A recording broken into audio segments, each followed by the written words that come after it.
After the death of her difficult mother Ellen, miniature model artist and mother of two Annie Graham, Toni Collette feels oddly unsettled.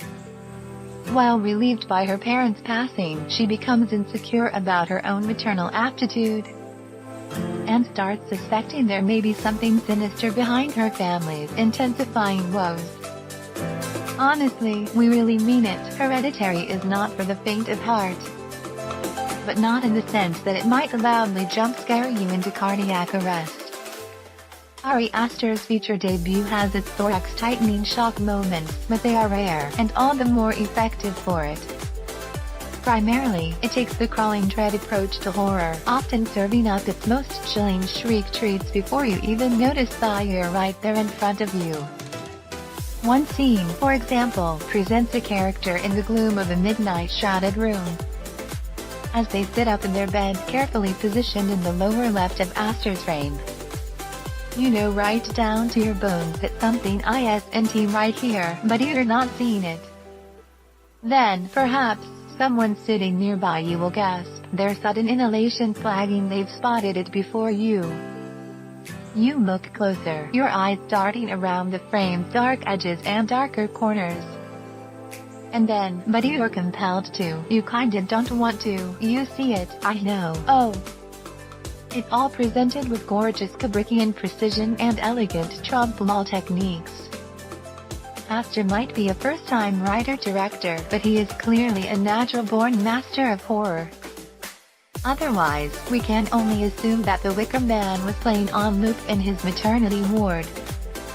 That he effectively grew up in room 237 of the Overlook Hotel and visually mainlined Hideo Nakata's Ringu throughout his teen years. We wouldn't be surprised if his mother's name is Rosemary either. Hereditary wears its influences well, feeling inspired rather than derivative. Aster plays with a lot of recognizable ideas and tropes, but molds them into something that hits you with minty death freshness. There are candlelit seances, there are pagan symbols and invocations. And as we already mentioned, there are terrible, terrible things lurking in those shadows.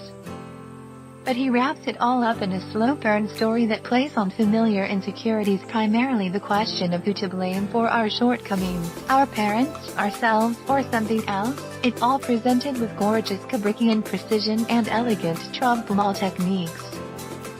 From a creep zoom opening into the room of a model house which then imperceptibly, unsettlingly transitions into the real thing, to the long, single-take glides around the Graham family's harried home, to the reflection of hell red lights in one character's teary eyes, to the stab-quick cuts that lurch us from night to day and back again as Aster slices up time like a sushi chef.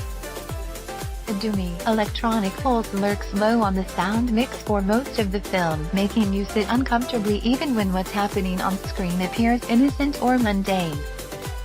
There are no "oh it's just a cat" pressure releases in Hereditary. Aster never grants his audience any relief.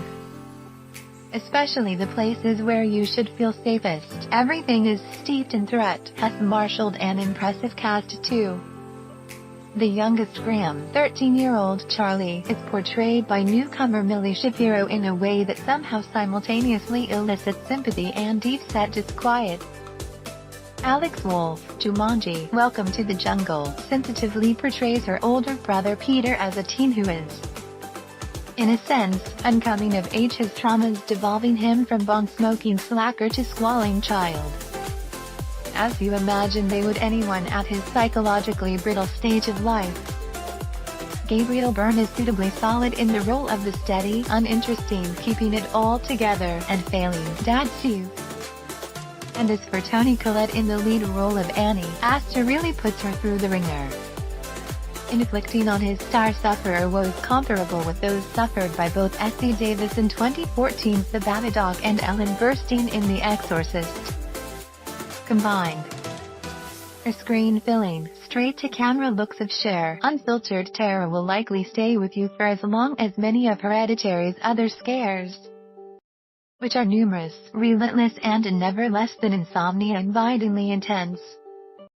A raw horror masterpiece from a first-time director that deserves to be mentioned in the same frantic breath as the genre's greats. Even the most jaded viewer should find something in Hereditary to disturb and distress them. Enjoy!